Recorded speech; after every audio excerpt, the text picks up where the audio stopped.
నమస్తే, నేను మీ తేజ. అమెరికా అధ్యక్షుడు డొనాల్డ్ ట్రంప్ అతనికి ఆరోగ్య పరిస్థితి క్షీణించిందని, అతని పరిస్థితి విషయం అని ఇటువంటి కథనాలన్నీ కూడా వైట్ హౌస్ నుంచి వస్తున్నాయి. ఎస్, నేను చెప్పేది అబద్ధం అనుకుంటే మీరు ఖచ్చితంగా ట్రంప్ ఆరోగ్య పరిస్థితి ఎలా ఉందో ఒకసారి మీరు సెర్చ్ చేసి చూడొచ్చు. ట్రంప్కి ఎప్పటి నుంచో కూడా అనారోగ్యంతో ఉన్నారు. అతని చేతులు, బాడీ, ఆ చర్మం కలర్ మారిపోతూ ఉంది. అయితే అదే టైంలో ట్రంప్ తినే ఫుడ్ పైన ఒక విష ప్రయోగం జరిగింది. అతను తినే ఫుడ్లో విషాన్ని కలిపారు. దాని తర్వాత ట్రంప్కి బ్లడ్ వామిటింగ్స్ అయ్యాయి, రక్తపు విరోచనాలు అయ్యాయి, చాలా ఇబ్బంది పడతా ఉన్నారు అంటూ కూడా చాలా మంది మాట్లాడుతూ ఉన్నారు. రీసెంట్ గా ట్రంప్ ఫ్లోరిడా అనే ప్రాంతంలో తన నివాసం వద్ద ఫ్లైట్ లో నుంచి దిగేటప్పుడు, అతను ఆ మెట్లు దిగేటప్పుడు చాలా తడబడ్డాడు. ఇంతకుముందు సైనికులు చనిపోయిన తర్వాత, ఇరాన్ పైన అటాక్ చేసిన తర్వాత ఆ అటాక్ గురించి మాట్లాడుతూ, ఇరాన్ ఏ రకంగా మనం దెబ్బతీసామని వాటి గురించి మాట్లాడుతూ డాన్సులు వేసిన ట్రంప్ సడన్ గా ఏమైంది?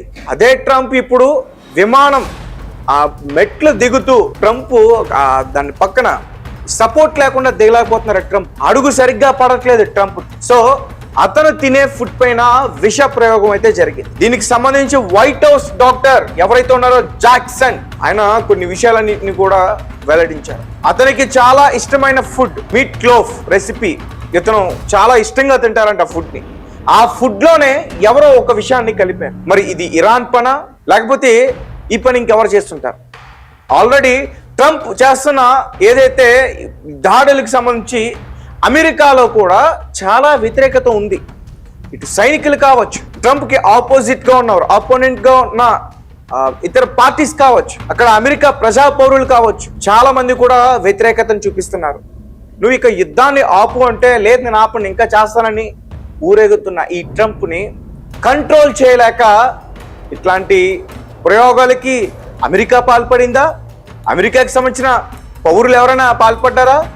లేదంటే రీసెంట్గా అమెరికాకి సంబంధించిన కొంతమంది సైనికులు కూడా తిరుగుబాటు చేశారు, వారి యొక్క పదవులకు కూడా రాజీనామా చేసి వెళ్ళిపోయారు. వారు ఎవరైనా ఈ ప్రయోగానికి పాల్పడ్డారా? లేదంటే ఇరాన్కి సంబంధించిన స్లీపర్ సెల్స్ ఇదిగో వచ్చేసారు, అదిగో డ్రోన్స్ అటాక్స్ చేసేస్తా ఉన్నారు, వైట్ హౌస్ దగ్గర డ్రోన్స్ ఎగరేశారు. అమెరికాకి సంబంధించిన మినిస్ట్రీస్ ఎవరైతే ఉన్నారో, ఇంటెలిజెన్స్ మినిస్టర్, వారి ఇంటి వద్ద కూడా డ్రోన్స్ వచ్చి అదృశ్యం అయిపోయినట్టు కూడా కొన్ని న్యూస్ ఉంది. సో అలా వెళ్ళిన స్లీపర్ సెల్స్ ఎవరైతే ఉన్నారో వారు ట్రంప్ తినే ఫుడ్ లో అతన్ని డైరెక్ట్ గా చంపలేము, ఈ రకంగా అతని పైన దాడి చేయొచ్చని ఒక కుట్ర పన్ని ఇట్లా ఏదైనా ప్లాన్ చేశారు అని అనుకోవచ్చా?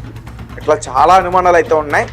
బట్ ఏదైనా ఒకటి, కర్మ ఎవరిని వదిలిపెట్టదు. ఎస్, ఏంటంటే ట్రంప్ అనేవాడు ఇరాన్ పైన చేసిన యుద్ధంలో దగ్గరగా 3,000కు పైగా ప్రజలు చనిపోయారు.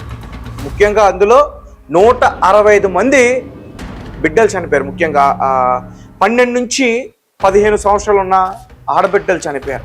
అలాగే రీసెంట్గా ఒక పసిబిడ్డ, నాకు తెలిసి రోజుల బిడ్డ, ఆ బిడ్డ జన్మించి నాకు తెలిసి ఒక వారం 10 రోజులు అవుతుందేమో, ఇరాన్లోనే ఇజ్రాయెల్ అమెరికా చేసిన దాడి వల్ల ఆ బిడ్డ ప్రాణాలు కోల్పోయింది. అసలు యుద్ధ నీతి ఏంటి? యుద్ధ నీతి ప్రజా పౌరుల్ని చంపడమా, సైనిక స్థావరాల్ని మట్టిపెట్టడమా, దాడులు చేస్తుందాన్ని ఎదుర్కోవడమా, లేకపోతే హాస్పిటల్ని ధ్వంసం చేయడమా? ట్రంప్ యుద్ధ నీతిని మరిచిపోయి విచక్షణ రహితంగా ఇరాన్ పైన దాడి చేశాడు. ఇరాన్కి సంబంధించిన చాలా మంది నాయకుల్ని చంపేశాడు. అదే రకంగా ఇరాన్కి సంబంధించిన ప్రజా పౌరుల ప్రాణాలు పోవడానికి ట్రంప్ కారణమయ్యాడు. మరీ ముఖ్యంగా ఈ పసిబిడ్డ యొక్క ప్రాణం పోవడానికి కూడా ట్రంపే కారణమయ్యాడు. కాబట్టి కర్మ ఎవరిని వదిలిపెట్టదు. ఈరోజు ట్రంప్ పరిస్థితి చూస్తుంటే నాకే చాలా అనిపిస్తుంది. ఎందుకంటే ఎట్లా ఎగిరేవాడు ట్రంప్, అగ్రరాజ్యం అని చెప్పేసి ఇష్టం వచ్చినట్టు ఏ దేశం పడితే ఆ దేశం పైన నేను దాడి చేస్తాను, నా మాట వినకపోతే అంటూ బెదిరించే ట్రంప్ సపోర్ట్ తీసుకుని నడుస్తున్నాడు. ఇప్పుడు ఏ సపోర్ట్?